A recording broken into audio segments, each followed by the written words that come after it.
아까 전도서에 대한 만사는 이스라엘 민족 역사를 배경을 깝니다. 그러니까 이스라엘 역사 속에서 일어나는 모든 일들은 시작이 있고 끝이 있고 또 뭐 던질 때가 있으면 뭐 돌아올 때가 있고 앉을 때가 있으면 설 때가 있고 이런 모두가 다 이스라엘 민족 역사 과정을 거기다가 암시적으로 다 배경 깔고 하면서 결국은 이렇게 하나님께서 아브라함을 선택해서 이렇게 역사를 섭리해 가시는 모든 만사는 결국 하나님의 여호와이심을 깨달아 알고 경외케 하시려는데 그 영원한 일에 목적이 있는 거다.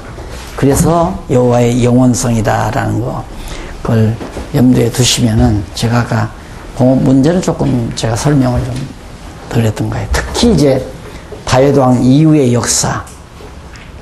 다윗왕도 왕이 시작할 때가 있으면 왕 끝날 때가 있고 죽을 때가 있고 날 때가 있으면 죽을 때가 있고 그래서 다 이 역사 자체라면 다 헛되고 헛된 거다. 그러나 하나님께서 이런 역사 섭리를 해가심으로 말미암아 영원토록 여호와 하나님을 경외하며 찬양케 하려는데 목적이기 때문에 인간으로 볼 때는 헛되고 헛된 일이지만 해 아래서 하나님 여호와 영원하신 하나님께로 보아서는 다 영원한 일이다. 영원토록 여호와 하나님을 경외케 하려는 것이니까 영원한 일을 행하시는 거다. 그런 의미가 바로 전도서 내용입니다. 그 다음 제 5장 자비성. 유명한 아가서죠. 아가서인데 보편적으로 그냥 이야기는 그냥 하나님의 사랑에 대한 거 다 이런 정도는 아마 상식적으로 그냥 알려져 있을 겁니다. 그런데 이거 역시도 이스라엘 민족사를 배경으로 깔고 있다. 그래서 아까 처음에 욥기서 시작할 때 역사 섭리를 통한 언약, 이 역사 섭리를 통한 언약, 여호와의 하나님의 언약, 첫 번째 자손 언약 성취 섭리, 땅 언약 성취, 통치 언약 성취, 이렇게 해서 하나님의 언약 섭리가 매우 모든 시편이나 아주 시가서나 선지서의 바탕이다.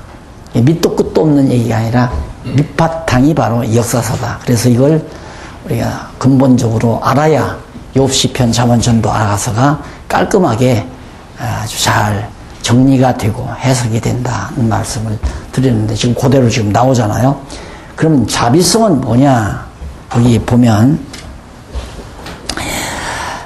여호와의 자비성 찬양 아가인데 그 내용 밑에 그 의미 분해 한번 봅시다. 의미 분석. 아가의 전체 내용은 여호와 하나님께서 솔로몬으로 여호와의 자비성에 대한 찬양을 노래하도록 섭리하신 내용이 바로 아가서다. 여호와의 자비성을 노래하겠다. 그 내용 가운데 1장에서 5장 1절까지 전반부죠. 전반부는 바로 조건 없는 사랑의 언약에 대한 노래.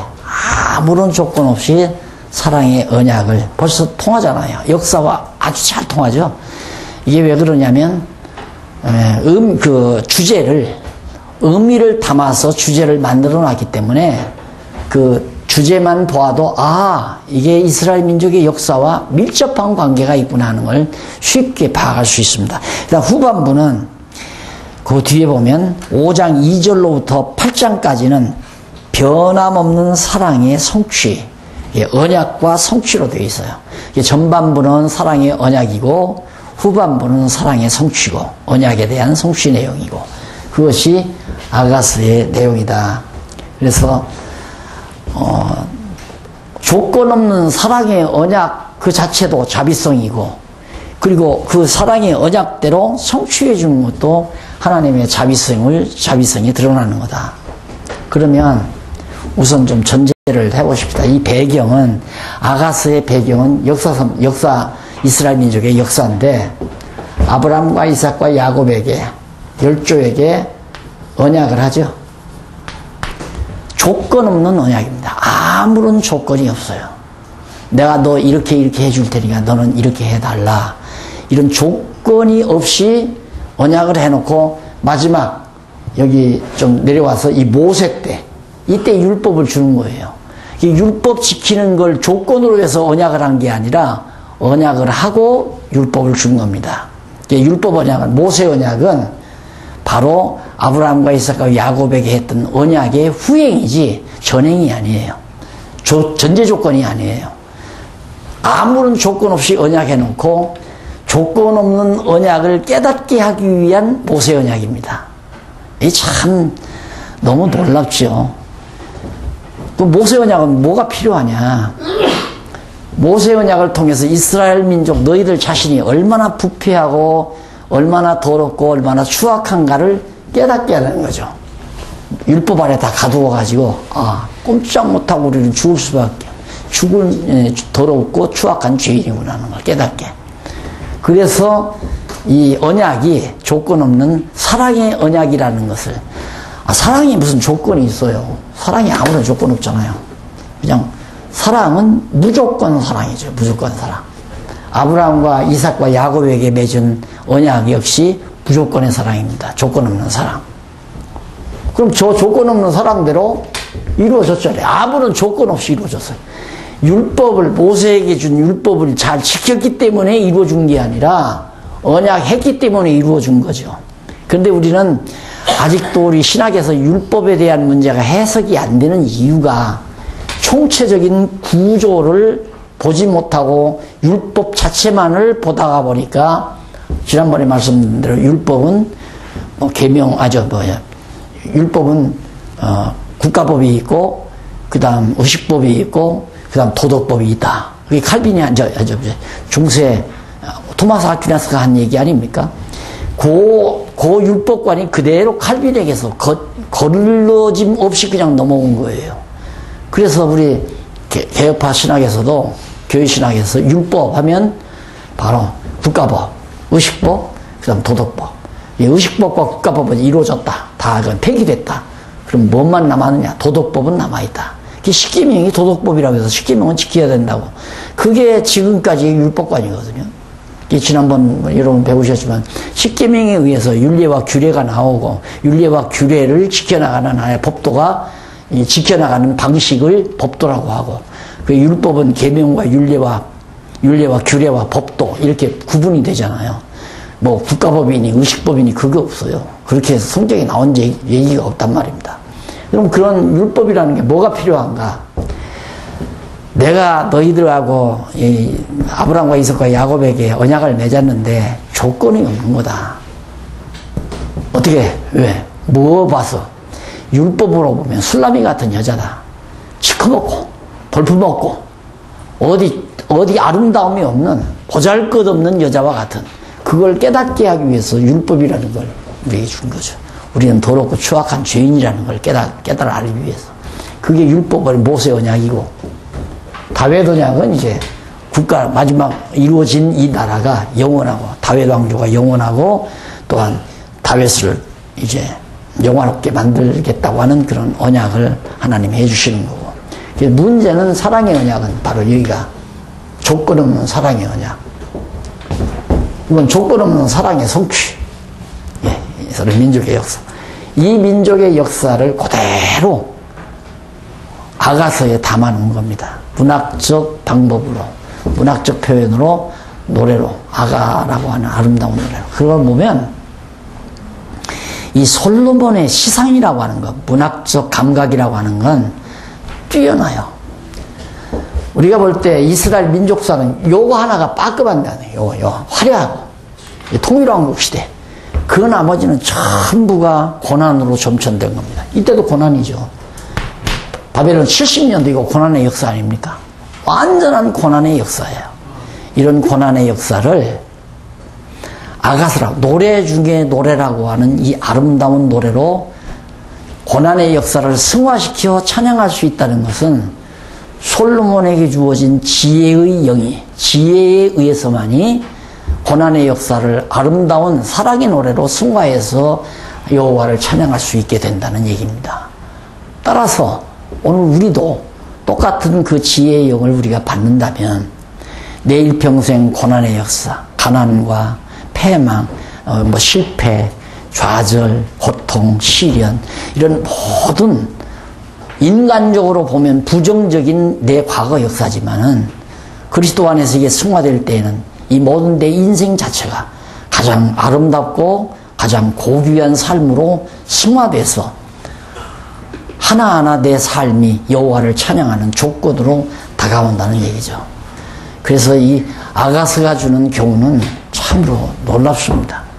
너무 아름다운 노래야네, 노래 자체가. 근데 거기 보면 조건 없는 사랑의 언약이 5장 1절까지고요. 근데 그 조건 없는 사랑의 언약 가운데 처음 사랑의 언약이 1장에서 2장 7절까지입니다. 그게 바로 처음 사랑의 언약이 여기에요. 더 나아가면 아담과의 언약이죠. 아담과의 언약. 아담과의 언약도 되지만 이스라엘 민족사를 국화시킬 때는 아브라함과 이삭과 야곱에게 했던 처음 사랑의 언약. 그 얘기를 바탕에 깔고 그걸 근거로 해서 노래한 것이 1장에서부터 2장 7절까지다. 그걸 보면 이제 거기 보면 1절로 4절에 보면 신부와 신부라는 게 술람이 아닙니까? 궁녀들의 신랑에 대한 사랑과 아가 노래. 솔로몬이 이제 신랑 아니에요? 솔로몬이 너무 아름답고 정말 잘생겼으니까 모든 궁녀들과 여자들이 다 그냥 흥분하고 사랑했다 이거죠. 그런데 하필이면 제일 못생긴 시커멓고 보잘것없는 술람이가 솔로몬의 사랑의 대상이 됐다는 거예요. 이 당시에 노아의 후손이 얼마나 많아요. 많은 노아의 후손들이 있지만은 하나님께서는 하필이면 데라의 아들 아브라함을 선택해서 불러내가지고 아브라함과 이삭과 야곱에게 첫사랑을 맺는 아름다운 역사가 이스라엘 민족사의 출발점 아닙니까? 자, 그 다음에 이제 신랑 신부의 상봉입니다. 신랑 신부가 딱 만나요. 이게 2장 8절로부터 3장 5절까지인데, 자, 만나는 장면이 어디입니까? 자, 여기서 이제, 모세 여기죠. 여기까지는 이제 애굽에서 종살이 하니까 하나님을 못 만났죠. 애굽 신 섬기고 애굽 문화에 젖어서 애굽 사람들의 종노릇하고 살 때니까. 그런데 하나님께서 모세를 불러가지고 가서 바로 왕에게 가서 내 백성 이스라엘 자손을 건져내라. 그래서 모세를 통해서 출애굽을 통하여 홍해 바다를 건너므로 하나님과의 만남이 이루어지는 겁니다. 그래서 이제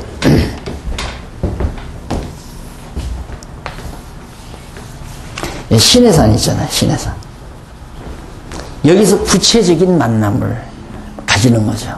그래서 성막을 여기서 그러니까 규례, 규례죠. 성막 규례, 제물 규례, 제사장 규례, 그 다음 이제 성막 규례. 이 규례를 통하여 성막을 치고 여호와 하나님 지성소에다가 이렇게 성막을 이렇게 만들잖아요. 바깥마다. 성막, 회막, 그리고 이제 지성소, 성소. 그래서 여기다 언약궤를 딱 놓고 지팡이 만났단지 십계명판 이 안에다 넣어놓고 여기에 여호와의 이름을 여기다 두었다고 그랬죠. 언약궤 안에 여호와의 이름을 두어놓고 여기서 이제 하나님과 이스라엘 백성이 만나는 거예요. 어떻게 만나는가? 모세 언약을 통하여 율례를 범했을 때 남을 도둑질했다거나 남을 죽였다거나 남의 소를 죽였다거나 이런 범죄를 했을 때 그걸 해결하기 위해서 제물을 가지고 여기에 와가지고 제단에다가 제물에게 안수해서 제물을 드리고 그리고 이제 피를 뿌려서 이제 여호와 하나님을 만나 여호와 이름을 두신 여기를 만나게 되는 겁니다. 그래서 이게 백성과 여호와 하나님이 만나는 장소가 바로 회막이에요. 그래서 회막이라고 그러잖아요. 회막. 네. 그 만나게 하는 방법이 모세 율법이고 모세 율법이 없다면 백성들이 여기 갈 리가 없죠. 죄를 져도 여기 가야 뭐예요? 필요 없잖아요. 근데 모세 율법이 있기 때문에 죄인이 되니까 죄를 해결하려면 여기를 가야 되잖아요. 그래서 하나님이 만나게 하는 겁니다. 자, 아주 기가 막힌 게 뭐냐면 술람이 여자가 이제 만나잖아요. 결혼잔치를 하잖아요. 바로 여기가 결혼이에요. 뒤에 보면 영광스러운 혼인잔치 있죠. 아주 솔로몬이 연을 타고 딱 등장하고 이제 술람이 여자를 만나서 결혼식을 거행하는 장면이 5장, 아가서 5장, 3장 6절로부터 5장 1절까지 쫙 나와요. 그러고 나서 변함없는 사랑의 성취가 나옵니다. 자, 결혼을 했는데 신랑을 잊어버려요. 누가? 신부가. 신부가 신랑을 잊어버린다. 이거 결혼했잖아요. 그럼 오직 여호와 하나님만 경외하고 살아야 되잖아요. 하나님 만나고. 그런데 그게 아니라 벌써 여로보암이 북쪽으로 가서 백성들을 10지파 반을 데리고 가서 길갈과 베델에다가 산당을 짓죠. 산당을 짓고 금송아지를 만들어 놔요. 그리고 레위지파도 아닌 사람들을 제사장 삼아가지고 금송아지에게 제사를 드리게 만들잖아요. 여호와 하나님 벌써 떠났잖아요. 그것이 바로 술람이라는 여자가 솔로몬을 잊어버리고 밖에 나가서 외관 남자들하고 아이고 못난 여자가 못난 짓을 하잖아요. 예. 그걸 노래로 그렇게 담아서 나간 겁니다. 그럼 오늘 우리 같으면 야 세상에 여자가 너 하나뿐이냐. 내가 그때 눈이 뺐지. 너같이 못생기고 시커먼 여자를 내가 왜 좋아해. 그러고서 다른 여자 데려오면 되잖아요. 솔로몬 안 그래요. 상사병이 들려요. 상사병이. 술람이가 나가서 이제 딴짓 하는데도 그건 뭐냐면 너희들은 이렇게 나를 떠나서 금송아지를 섬기고 난리를 쳐도 나는 여전히 변함이 없다. 그것이 여호와 하나님의 자비성입니다. 변함이 없다 나는. 너희들이 죄를 졌건 외관 남자를 만나서 몸이 만신창이가 됐건 거리 남자에게 다 몸이 다 망가졌건 상관없다 이거예요. 그 관계없이 나는 여전히 너는 내 아내고 내 사랑하는 여인이다. 그게 아가서에서 나오잖아요. 저 이 장면 하면서 얼마나 우리는 펑펑 울었습니다. 정말 펑펑 울었습니다. 이게 하나님은 우리를 그렇게 사랑하는데 우리가 그 하나님의 사랑을 깨닫지 못하고 항상 잊어버리고 내 욕심 부리고 내 존대로 살려고 하고 그게 우리들의 망가진 술람이 여인 같은 망가진 생각이고 삶이었단 말이죠. 그래서 솔로몬이 이제 신랑을 잊어버린 신부 내용이 5장 2절로부터 6장 3절까지 나오잖아요. 6장 3절까지. 그래서 이제 5절에 보면 찾아온 신랑을 만나지 못했다는 신부의 아가. 신부도 역시 나가서 이제 당하면서 신부하고 솔로몬하고 같이 겸해서 이렇게 노래를 부르잖아요. 신부는 나가서 신랑을 그리워하고 신랑은 신부를 그리워하고 근데 서로 만나지를 못해요. 꿈에도 나타나지만 그냥 나타나서 진짜인 줄 알고 보면 꿈이요. 그 다음에 이제 6장 4절로부터 7장 9절까지 보면 신부를 찾은 신랑입니다. 드디어 신부를 찾았어요. 자, 여기 보세요. 자, 결혼해서 잘 사는 게 아니라 이방신 섬기고 남쪽 유다는 한술 더 떠요.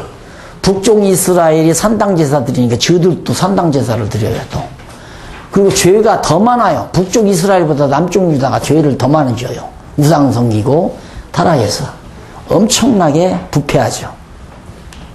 결국은 망하잖아요.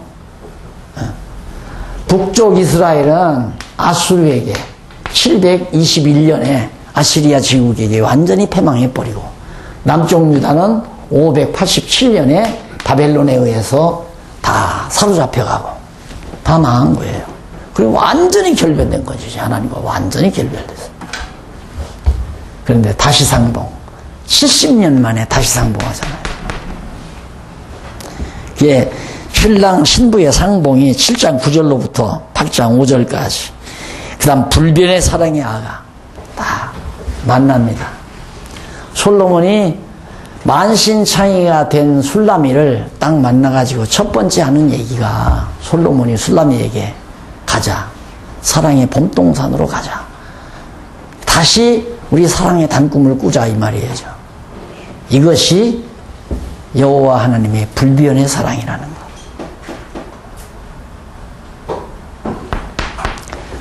이분을 위해서 죽을 만 하잖아요. 예? 이분을 위해서 어떤 고생도 할 수 있잖아요. 이 사랑의 힘 앞에 굴욕 안 당한다면 감정이 없는 인간이죠. 세상에 이런 사랑이 어디 있어요? 아까도 말했지만 이렇게 멋있는 솔로몬을 저버리고 지 나가서 다른 남자, 거리 남자, 또 다른 남자, 애관 남자, 그게 다 이방신 섬기고 이방 나라 아수르 의지하고 바벨론 의지하고 하는 게 다 똑같은 얘기 아닙니까? 여호와 하나님만 의지하고 살아야 될 하나님의 언약 백성들이 초기에 아무 조건 없이 언약 맺어서 내가 널 사랑해서 앞으로 이렇게 해주겠다 약속을 했으면 그 여호와 하나님만을 믿고 사랑의 언약대로 결혼까지 했으면 살아야 되잖아요. 이대로 통일왕국 시대처럼 성전 제사 드리고, 다윗 시대는 이제 성막 제사를 드렸죠. 성막에서 제사를 드렸는데 다윗이 그게 못내 미안해가지고 성전 지으려고 했지만 하나님이 허락지 않아가지고 솔로몬이 성전을 짓잖아요. 하나님께서 일일이 설계해 준 대로 성전을 다 짓고, 처음에 성전 짓고 제사를 드릴 때 얼마나 정말 하나님 앞에 드리는 찬양이, 그래서 시편에 보면 성전에 올라가는 노래가 참 많아요. 성전에 올라가면서 제사 드리러 올라가면서 노래 찬양을 부르잖아요. 그게 이제 시편에 많이 나와요. 자, 언약 찬양시, 그 다음 기원 찬양시, 그 다음 성취한 것에 대한 찬양시들이 쫙 시편에 많이 나오죠. 특히 성전에 올라갈 때 드리는 찬양들이, 아삽이 찬양들을 이끌고 쫙 여호와 하나님을, 언약을 이루시는 여호와 하나님 찬양하면서 쫙 성전으로 올라가. 이렇게 멋있게 그냥 살면 얼마나 좋겠어요. 근데 우리가 그렇게 안 산다니까, 우리 인간들이. 왜? 못생긴 술람이 같아가지고 망가진 일들을 자꾸 한다 이 말입니다. 거듭거듭 늘 한다. 그래도 하나님은 변함이 없으시다. 이것이 하나님의 자비성 노래라는 얘기입니다. 그래서 전능성, 신실성, 주권성, 영원성, 자비성, 5대 속성이죠. 이 외에도 많지요. 물론 하나님의 속성이, 특히 거룩성 같은 거. 이 거룩성은, 거룩성인가? 이 거룩성은 룩성입니까? 륵성입니까? 룩이죠? 거룩성. 예. 거룩성은 하나님의 특성이에요. 하나님의 그 본질에 대한 가장 특성이 거룩성이죠. 이 거룩성이라는 건 인간의 진선미를 초월한, 진실되고 선하고 아름답고, 그러니까 참되고 좋고 아름다운 그런 모든 인간 세계에서의 그런 것들을 초월한, 완전히 초월한 그런 속성을 거룩성이라고 그러죠. 그러니까 하나님의 이 거룩성 속에는 진실성도 들어있고, 그 다음 하나님의 특성 가운데, 그 다음 이제 좋은 것, 선한 선성이죠. 선성. 그 다음 이제 진선비, 아름다운 속성, 하나님의 아름다운 속성, 이것도 이제 거룩성 안에 다 들어가는 거죠. 그래서 거룩성은 하나님의 특성 중에 하나고, 이런 것들은 하나님의 일반 속성들이에요. 5대 속성이 전능성, 신실성, 주권성, 영원성, 자비성이요. 그렇게 해서 여호와 하나님은 정말 살아계시고, 이 역사 섭리를 통해서 드러내신 하나님의 이런 속성들이 다 드러난 것을 언약자손들이 그때그때 역사 섭리를 배경으로 해서 찬양을 불렀다. 찬양한 것이 욥기, 시편, 잠언, 전도, 아가서다. 쉽지 않아요. 그렇게 정리하니까. 그리고 성경이 아주 간결하고 체계 있고 논리적이고 구체적이고 명백하고 아주.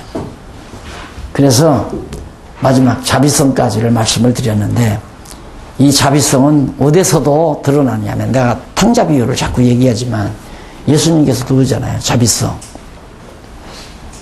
탕자 비유가 그 아버지 싫다고 나간 거 호적이 파내면 되잖아요. 요즘 아버지 같으면 파낼 거예요. 저 새끼 호적에서 파낼 놈이다 해서 파냈을 거예요. 그런데 아버지는 나가서 다 재산 다 탕진하고 형편없이 거지가 돼서 돌아왔는데도 한마디도 따져 묻지 않잖아요. 과거를 묻지 마세요. 그런 말 알잖아요. 일절 안 물어요. 솔로몬도 마찬가지죠. 술랍이들어요. 어느 남자 만났어. 누구하고 며칠이나 살았어. 어디에서 놀았어. 이런 거 전혀 따져 묻지 않잖아요. 근데 우리는 항상 야, 이 다음 내가 심판받을 때 하나님 앞에 떡 나타나면 그냥 내 과거가 다 드러날 때 그때 부끄러워서 내가 어떻게 했을까? 공연한 걱정이에요. 그거. 공연한 걱정이에요. 다 덮어버려요. 묻지도 않아요. 우리는 묻지도 않아요. 이실직고한다고 그랬죠. 이실직고. 우리는 이실직고가 아니에요. 하나님께서 우리에게는 묻지도 않아요. 그냥 무사통과. 너는 내 자식이다. 내 백성이다. 그냥 무사통과. 누가 이실직고하는가? 불택자들이. 그래서 이실직고하면서 부끄러워. 너 천국 가라 해도 가기 싫어해요. 왜? 밝은 천국에 들어가면 자기 죄악이 다 드러나니까 생각해 보십시오. 벌써 아가씨를 이제 처음 이제 선볼 때 아가씨들 장소를 택할 때 장소를 택해서 이제 커피숍을 갔다 이거예요. 근데 자리를 좀 빛이 어두운 곳으로 택하는 아가씨는 얼굴에 흉터가 있는 게 분명한 겁니다. 그러나 얼굴에 흉터가 없고 번듯하다면 밝은 데 딱 차지해서 앉죠. 나 봐라, 잘생겼다. 아, 이쁘다. 그러니까 나하고 결혼하자. 이런 자신이지만 이마에 어디 흉터가 있으면 머리로 이렇게 내려서 가리우고, 그렇게 여자들이 뭐 깻잎 머리라든가 그거 했을 때는 한번 더 들춰봐야 돼요. 이마에 흉터가 있나. 그런 거 없단 말이에요. 하나님께서 다 덮어버려요. 사랑은 허다한 죄를 덮어버린다.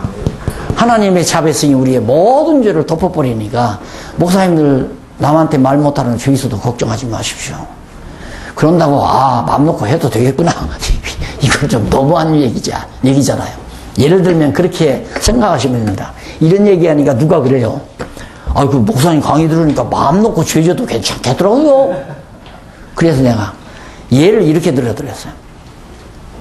내가 빚을 1000만 원을 졌는데 할 수 없이 빚을 1000만 원을 져서 1000만 원을 갚을 가니까 도저히 1000만 원을 갚을 길이 없으니까 친구가 나를 긍휼히 여겨서 야, 너 1000만 원 안 갚아도 된다. 나는 1000만 원 있어도 살고 없어도 사니까 나 안 받아도 된다. 너 그거 갚지 말아라. 딱 그렇게 했으면 야, 저 친구한테 1000만 원 꼬아서 쓰니까 다 안 갚아도 된다더라. 야, 가서 100만 원만 더 꼬달라고 해야겠다. 가서 친구 나 100만 원만 좀 꼬주지. 그 말 하겠느냐 못 하겠느냐 했어요. 그 한번 대답해봐라. 그 말을 하는 게 옳으냐 안 하는 게 옳으냐. 할 수가 없죠. 맞아, 그거야. 엄청난 죄를 내가 하나님의 사랑으로 탕감받고 덮음을 당했는데 내가 마음 놓고 죄를 져? 그렇다고 죄를 짓고 앉는 것이 내 뜻으로만 되는 것도 아니잖아요. 우리 안에 다 죄가 있어가지고 바울이 말했듯이 죄가 나를 죄 아래로 이끌어 간다. 범죄하게 한다 이거예요. 내가 범죄하는 게 아니라 내 안에 있는 죄가 나로 하여금 범죄하게 한다. 죄와 범죄는 다르잖아요. 죄는 본질이고 범죄는 본질의 행위고 본질이 밖으로 드러난 행동이고. 그러니까 우리는 내가 도둑질 안 했다. 나는 도둑질 안 했으니까 죄인이 아니다. 아니에요. 우리 다 속에 욕심이 있잖아요. 그게 죄란 말입니다. 욕심 자체가. 그러니까 예수님이 뭐라고 그랬어요? 간음하지 말라 하였다는 말을 너희가 모세를 통해서 들었으나 나는 너희에게 말하노니 여자를 보고 음욕을 부리는 자마다 이미 간음했나니라. 범죄했다 이거예요. 그러니까 범죄 하나 안 하나 관계없어요. 벌써 마음에 음욕을 가지고 있다는 자체가 벌써 죄라 이 말이네. 죄가 있으니까 그 죄가 음욕이 있으니까 음욕을 품으니까 음행을 행하는 거 아니에요. 음욕이 없으면 음행을 안 행하게 되는 거죠. 그래서 죄와 범죄라고 하는 건 그렇게 밀접한 관계가 있기 때문에 우리는 범죄 안 하면 죄인이 아니라고 생각한다 이 말이에요. 그게 큰 착각이죠. 그러니까 바울이 항상 날마다 자기를 처복종시킨다는 말은 내 안에 죄가 있어서 나를 자꾸 죄 아래로 이끌어 범죄하게 하려고 하는 거니까 그게 너무 괴로운 거예요. 그러니까 이 마음을 성령의 소욕이 아니고는 누를 수가 없어요. 성령께서 하나님의 말씀의 능력으로 나를 자꾸 눌러주어야 영의 소욕이 육체의 소욕을 거슬러서 범죄를 안 하게 만드는 거지. 그러지 않으면 천하 없는 사람도 범죄 안 할 수가 없잖아요. 하나님께서는 설령 우리가 범죄한 모든 사실도 그 다음에 심판대 앞에 섰을 때, 너 그때 그랬잖아. 그러고도 무슨 천국아, 저쪽으로 간다. 이게 아니고, 들어온 게 너무 좋은 거예요. 들어온 것이. 생각해 보십시오. 탕자가 안 들어갔다. 난 죽어도 아버지 앞에 못 들어간다. 내가 이 재산 다 탕진하고 아버지한테 무슨 얼굴로 내가 들어가랴. 그럼 누가 답답해요? 안 들어가는 아들이 답답하겠습니까? 기다리는 아버지가 답답하겠습니까? 잘하셨네. 그게 하나님이라 이 말이에요.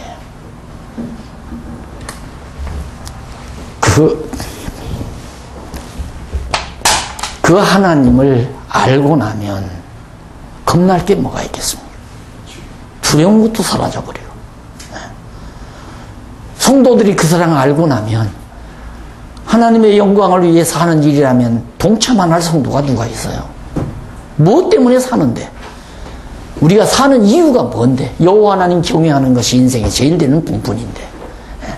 그래서 다 하고 싶어서 하는 거고 자원해서 하는 거고 기쁨을 하는 거고.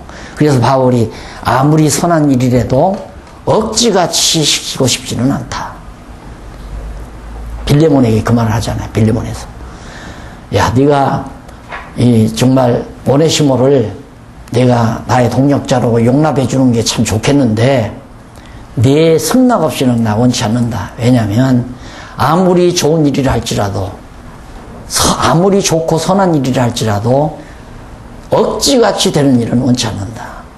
억지같이 안 되려면 사랑의 힘에 감동해서 하는 일밖에 없어요. 그래서 충성하고 봉사하게 하는 방법은 하나님 사랑 깨닫게 하는 방법입니다. 깨닫고 나면 하라고 해서 하나요? 하지 말라고 해도 하는데. 죄송해요. 오늘 이 꽃다발을 받으면서 제가 뭉클했는데, 자, 제가 여러분들에게 꽃다발을 달라고 사정한 것도 아니고, 이제 만나 뵌 지도 얼마도 안 됐는데, 어쨌든 여러분들이 저를 사랑하는 마음이 있으니까 이렇게 꽃다발을 안겨줄 때, 이게 억지로 모르겠어. 또 박 목사님이 또 가만히 보니까 이러라 저러라 많이 하시는 것 같아요. 이거 시킨 거 아니에요, 또? 그러면 참 씁쓸하죠. 자원하는 마음으로 했으면 참 아름답지만, 이거 누가 시켜서 명령해서 했다면, 그건 아니잖아요. 하나님도 마찬가지예요. 우리 마음 속에서 자원해서 스스로, 자원하는 마음으로. 그래서 절대 장로회도 억지같이 하지 말고, 부득이함으로 하지 말아라. 이 감동 없이 어떻게 부득이함으로 안 할 수 있어? 안 하면 벌 받을까 봐서. 장모님이 장모일을 잘 안 하면 하나님께서 또 이번 달 오다가 하나도 안 누르면 어떡하나. 이런 두려움, 공포 이런 것 때문에 억지같이 하는 경우가 얼마나 많습니까? 우리 교회 장로님 한 분이 계신데, 목사님, 제가요 지난번에 교회에 차량을 사는데 100만 원을 냈더니만 이번 달 아주 소득이 좋습니다. 아이고, 이 철딱선이야. 내 속으로. 그거 언제 가르쳐요, 그걸 제대로. 하나님이 그래 100만 원 받았다. 하나님이 어디다 써요? 하나님 계신 곳에는 백화점도 없어. 또 100만 원 가져야 하나님 신발 하나도 못 사. 신발 신는 것도 아니지만은. 근데 하나님이 100만 원 받고 사업 잘 되게 해준다고. 그런 식으로 무속적으로 미신적으로 자꾸만 생각을 하니까 감사하고 감동해서 오는 게 아니라 안 하면 벌 받을까 봐서, 사업 망할까 봐서 억지로 그런다 이거예요. 내 성경을 성경대로 가르쳐 놓으면 이게 멎어지겠어요? 이 감동이 멎어지겠느냐고요? 안 멎어지잖아요. 순간 막 박수 치면서 열내가지고 쫙 하고 막 열받았다가 하루나 이틀 지나면 또 푹 쓰러져 버려. 푹 꺼져 버려. 풍선 불어나듯이 막 열심히 팍 불어났다가, 그러니까 기도원 지어놓고 막 그냥 지역별로 막 잡아돌리잖아요. 버스 태워서 가서 풍선에다 바람 넣어가지고 또 오고, 또 이 좀 꺼진 돈 또 데리고 가서 바람 넣어서 부르고. 그래서 성도들을 충동시켜가지고 열심히 내게 하고, 지금까지 한국교회가 그것이 일반적이었고, 부흥운동이라는 게 대부분 그거란 말입니다. 말씀을 깨닫고 정말 산악교는 혼자 있어도 울먹이는 성도, 혼자 있을 때도 울먹이는 성도, 비애에 울먹이는 것이 아니라 이분의 이 엄청난 사랑에 울먹이는 성도, 이게 가능하다는 얘기예요. 그렇게 될 수 있다는 얘기고, 이 말씀 자체가. 그래서 이렇게 우리들이 한국교회가 정말 하나님 말씀 중심으로 바르게만 세워진다면 얼마나 좋겠나. 이 소원을 제가 가지는 것뿐이죠. 이 소원을. 그게 다행스럽게 우리 목사님들에게 시간을 같이 해주니까 저도 역시 사는 보람도 더욱 느끼게 되고요. 기쁘고 즐겁고. 사실 내가 이거 우리 박 목사님 하루에 7시간, 8시간 하라는데 아이고 내가 감당할 수 있겠나. 그래도 같이 시간을 해준다는 이 기쁨 때문에 자 해보자. 지난번 해보니까 7시간 하고도 끄떡없더라고요. 가서 잠잘 자고. 그래서 또 오늘은 혹시라도 또 모르니까 집에서 놀래가지고 우리 막내딸들이 또 놀래가지고 아빠 안 돼. 나이가 많아서 안 되니까 그래도 오늘 가서 이제 7시간, 8시간 하려면 아빠 그 어버이날도 있으니까 오늘 내가 장어를 사드릴게. 가서 장어를 좀 잡수라고. 그래서 지난 토요일 날 저녁에 장어를 먹었어요. 장어 먹은 기운으로 그런 거 가지고는 괜찮아요. 근데 장어 먹은 기운이 아니에요. 이거 같이 사랑이란 뭐냐. 진리와 함께 기뻐하는 것이 사랑이다. 고린도서에 나오잖아요. 우리가 같이 만나서 솔직히 갈비 구워 먹으면서 이 기쁨이 있겠어요? 없잖아요. 갈비 구워 먹으면서 이 기쁨 없어요. 응? 맛이 있다 없다. 이건 뭐 공짜 먹으니까 좋다. 누가 사줘서 좋다. 이런 정도지. 정말 하나님의 말씀을 통해서 하나님의 이런 속성을 듣고 마지막 하나님의 이 놀라운 불변의 사랑이 뭐냐. 이걸 깨닫고 어떻게 우리가 이걸 잊어버릴 수가 없잖아요.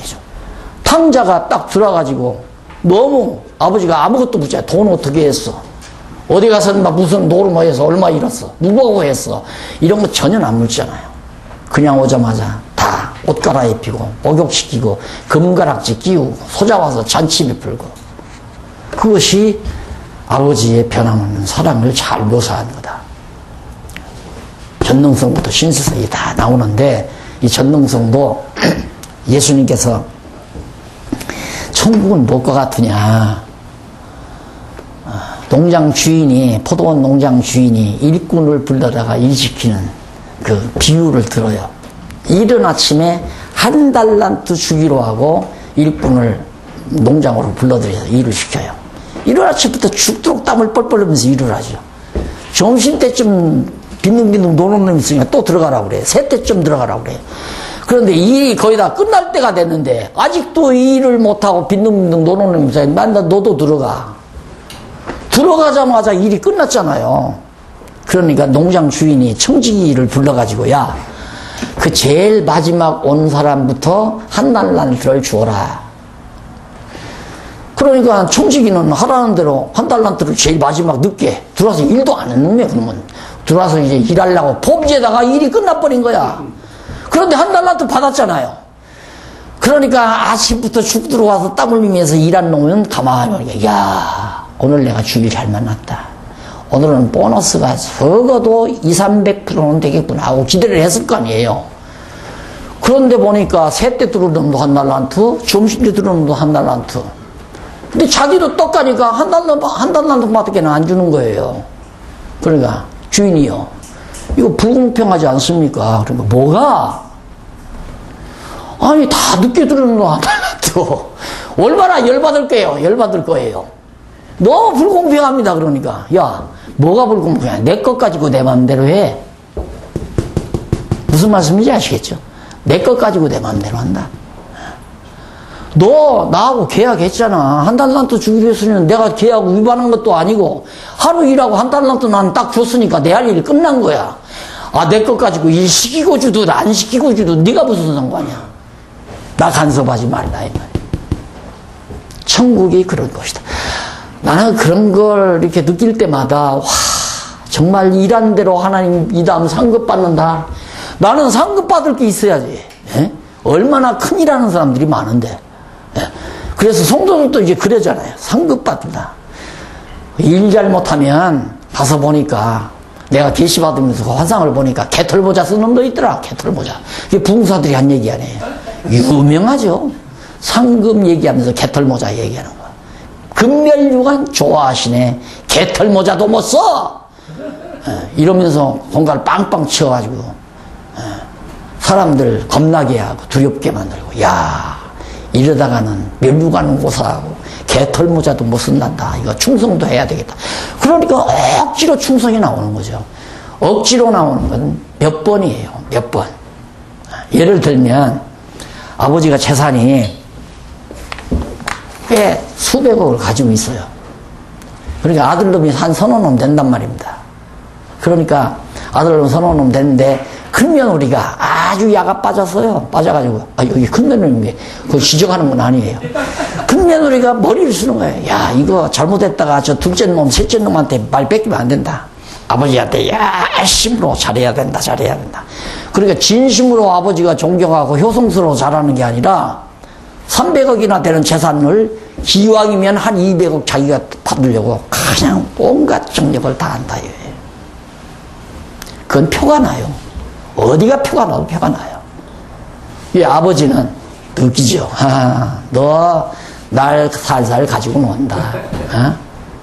근데 막내는 신랑이 직업이 직장이 좋지를 못해가지고 월급 그냥 한 100만 원, 150만 원 다 오니까 돈이 없잖아요.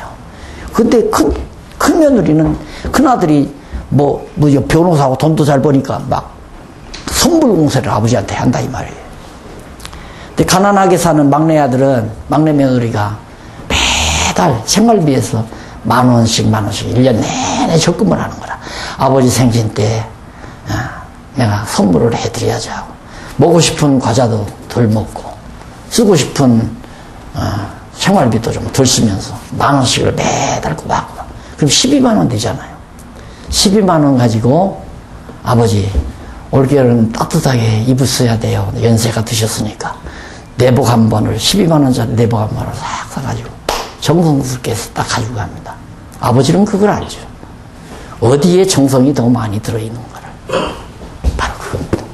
하나님은 우리의 중심을 보는 거지 외모를 보는 하나님이 아니잖아요.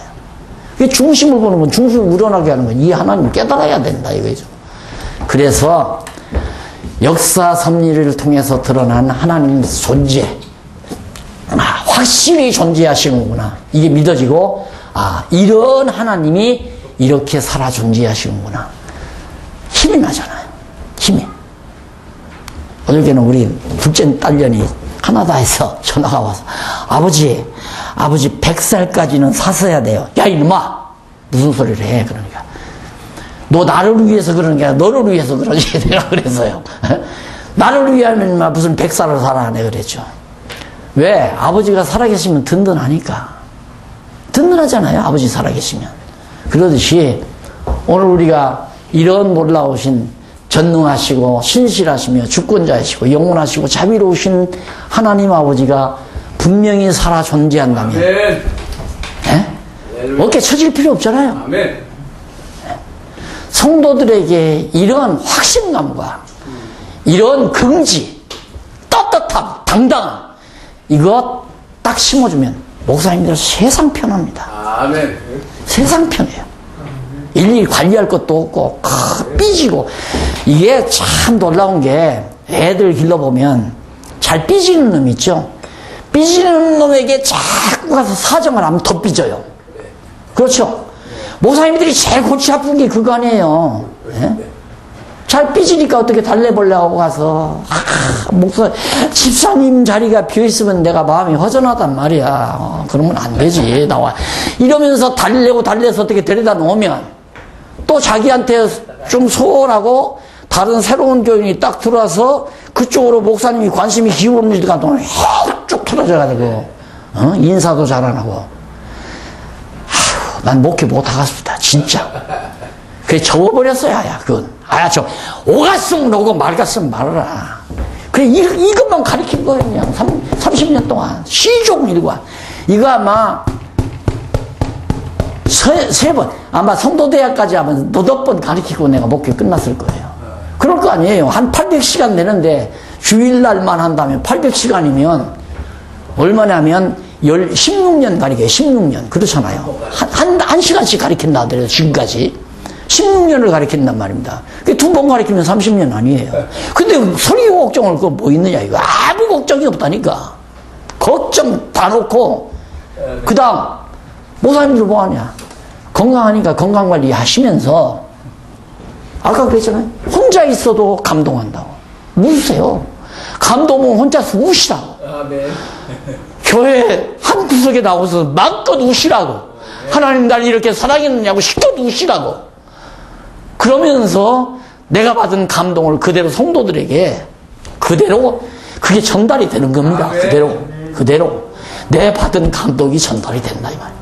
그렇게 해서 우리 성도들이 힘이 나고 천만 성도라는데 천만 성도들이 이렇게 무장만 됐나면 이거 한국 문제가 아니죠. 세계 복음화 아니라 세계 선교 이건 문제가 아니죠.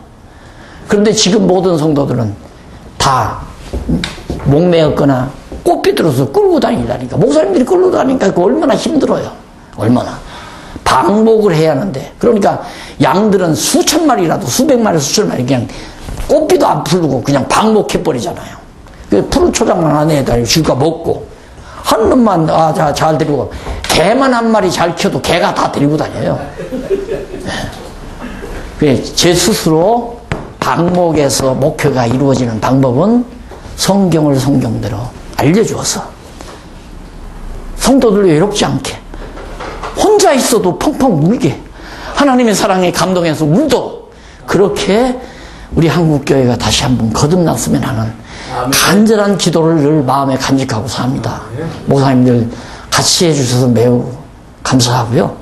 정말로 오늘 이 왕성교회에서 시작된 이 아름다운 역사가 점점점 한국 전역에 퍼져나가는 아름다운 일이 이루어졌으면 하는 바람을 가지고 오늘 오후 강의를 마무리합니다. 예, 저녁 잡수시고 오후 이제 또 2시간 이사야 선지하고 예레미야 선지서 진입하고 그 다음에 다음번에 오셔서 이제 예레미야, 에스겔, 다니엘하고 소선지서하고 복음서 마태복음이나 마가복음 두어까지 그렇게 한 다음 나머지는 이제 그 다음에 오세요. 2번 하면 요한계시록까지 다 이런 패턴. 약 한 30시간 될 것 같아요. 이거 끝나고 나면 성경 전체가 목사님들 머리에 딱 자리 잡을 거니까 그 흐름을 가지고 창세기부터 하나하나 강론을 해나가면 아마 목사님들에게 큰 힘이 되고 좀 확신이 와주리라고 그렇게 생각을 합니다. 감사합니다.